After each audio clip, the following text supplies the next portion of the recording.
Hello guys, so I welcome all of you to the our YouTube channel Gyan भी सचिन। तो दोस्तों, आज के इस वीडियो में हम बात करने वाले हैं यूपी पॉलिटेक्निक सेकंड सेमेस्टर के अप्लाइड फिजिक्स के most important topic and question के बारे में।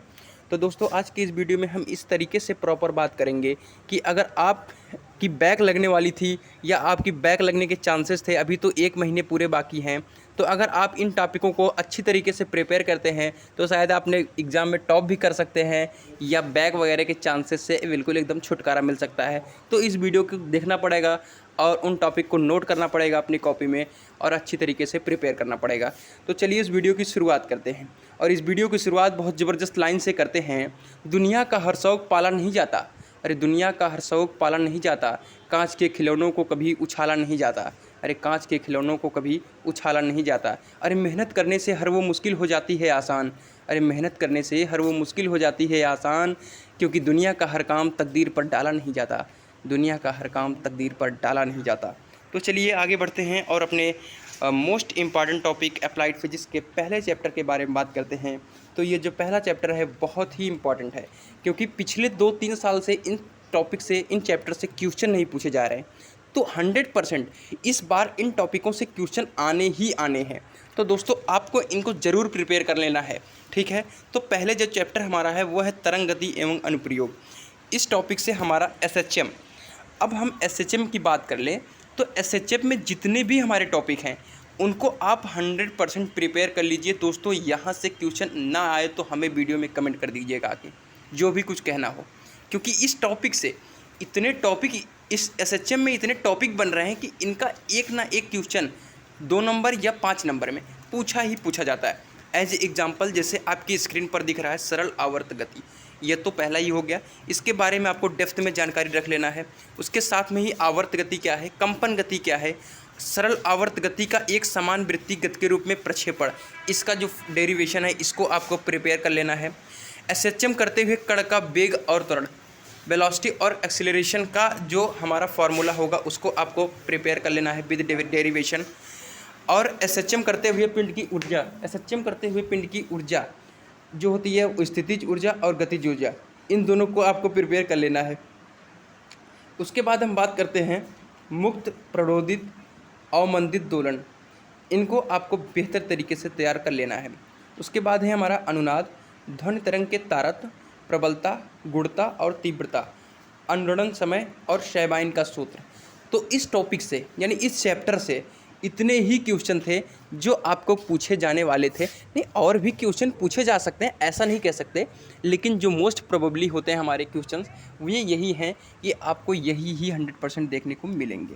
आगे बढ़ते हैं और अब बात करते हैं अगले चैप्टर की, वो है वेव ऑप्टिक्स, तरंग प्रकाश की। इसमें आपको डी ब्रोगली का सिद्धांत और उसके सूत्र को, और व्यतिकरण, विवर्तन, ध्रुवण और पोलराइड, इन टॉपिक को मैंने विवर्तन सिर्फ लिखा है और मैंने व्यतिकरण लिखा है। इसका मतलब ये नहीं कि आपको व्यतिकरण की डिफिनीशन याद करके पहुंच जाना, नहीं। आपके चैप्टर्स में जितने भी विवर्तन से दिए हुए होंगे, स्लिट वगैरह और विवर्तन, व्यतिकरण, जितने भी उसके अंदर के टॉपिक दिए हुए हैं आपको अच्छी तरीके से तैयार कर लेना है, क्योंकि इसके अलावा आपको एग्ज़ाम में देखने को 100% कुछ नहीं मिलेगा। जी हाँ दोस्तों, व्यतिकरण, विवर्तन, डी ब्रोगली सिद्धांत, ध्रुवण और पोलराइड के बारे में, इसके बारे में अगर आपने डेप्थ में नॉलेज रख लिया तो इसके आगे आपको कुछ और पूछा नहीं जाएगा, अर्थात इसके अलावा और कोई टॉपिक आपको नहीं पूछा जाएगा। अब हम बात करते हैं स्थिर विद्युत। यहाँ से संधारित्र एक ऐसा टॉपिक है जो सबसे ज़्यादा पूछे जाने वाला है और इस बार भी आपको देखने को मिलेगा। एक न्यूमेरिकल के तौर पे देखने को मिल सकता है या आपको थ्योरी में देखने को मिल सकता है। और लास्ट में एक चीज़ और हम आपको बताएंगे कि आपको न्यूमेरिकल किस तरीके से करना है या नहीं करना है, ठीक है। तो बने रहिए वीडियो में अंत तक। आगे बढ़ते हैं और बात करते हैं अगले चैप्टर की, वो है विद्युत धारा। विद्युत धारा में है किरचॉफ का नियम, व्हीटस्टोन सेत, विभवमापी, वोल्ट मीटर, मीटर सेत, ठीक है। तो ये हमारे इतने ही टॉपिक हैं, जैसे किरचॉफ का दोनों नियम विथ डिफिनीशन, विथ जैसे हमारा फिगर वगैरह करके आपको बेहतर तरीके से तैयार कर लेना है। व्हीटस्टोन सेत को भी अच्छे तरीके से तैयार कर लेना है। विभवमापी, वोल्ट मीटर और मीटर सेत के सब अच्छी तरीके से आपको तैयार कर लेना है। आगे बढ़ते हैं और बात करते हैं अगले चैप्टर की, वो है स्थिर चुंबकत्व एवं विद्युत चुंबकत्व। और इस पूरे फिजिक्स में दूसरा ऐसा ही इम्पॉर्टेंट चैप्टर है जो कि मोस्ट इम्पॉर्टेंट चैप्टर है। टॉपिक की बात नहीं करेंगे, हम चैप्टर की बात कर रहे हैं। दूसरा ऐसा ये मोस्ट इम्पॉर्टेंट चैप्टर है जहाँ से सबसे ज़्यादा क्वेश्चन पूछे जाते हैं। ठीक है फ्रेंड्स, तो यहाँ पर प्रतिचुंबकी, अनुचुंबकी, लौह चुंबकी ये क्या हैं, इनके परमाणविक मॉडल के सिद्धांत के अनुसार अनुचुंबकी, प्रतिचुंबकी और लौह चुंबकीय पदार्थों में अंतर की जो व्याख्या है उसके बारे में शैथिल्य लूप और शैथिल्य के बारे में पूछा जाता है। लेकिन दोस्तों इसके साथ ही एक प्लस पॉइंट आपको बता दें कि यहाँ से प्रतिचुंबकी, अनुचुंबकी और लौह चुंबकी से इनका या तो आपको अंतर पूछेगा, डिफरेंस पूछेगा, कुछ भी इसमें से पूछेगा, लेकिन पूछेगा ये गारंटी है दोस्तों। तो इसको आपको अच्छी तरीके से प्रिपेयर कर ही लेना है।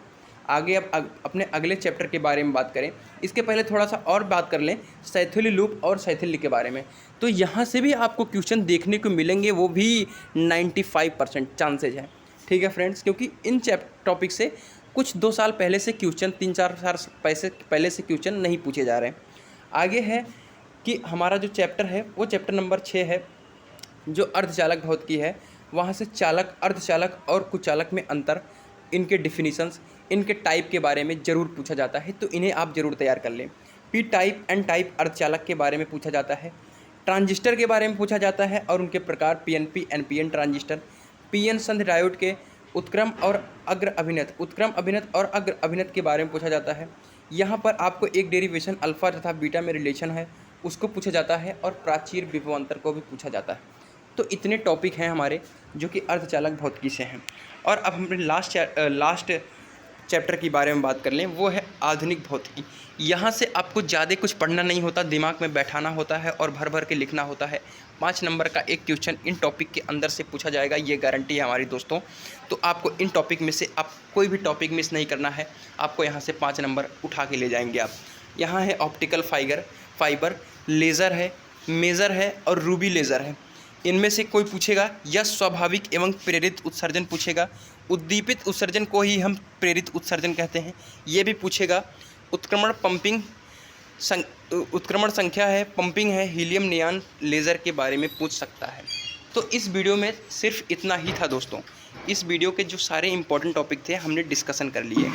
तो मिलते हैं एक नई वीडियो में। और इसके साथ ही अगर हम बात कर लें कि हमको न्यूमेरिकल फिजिक्स में करना चाहिए या नहीं, तो दोस्तों न्यूमेरिकल आपको बिल्कुल छेड़ना नहीं है अगर आपको नहीं आता है तो। और अगर आपको आता है तो आपको इस वीडियो देखने की ज़रूरत पड़ी नहीं थी, तो आप वीडियो को देखते नहीं।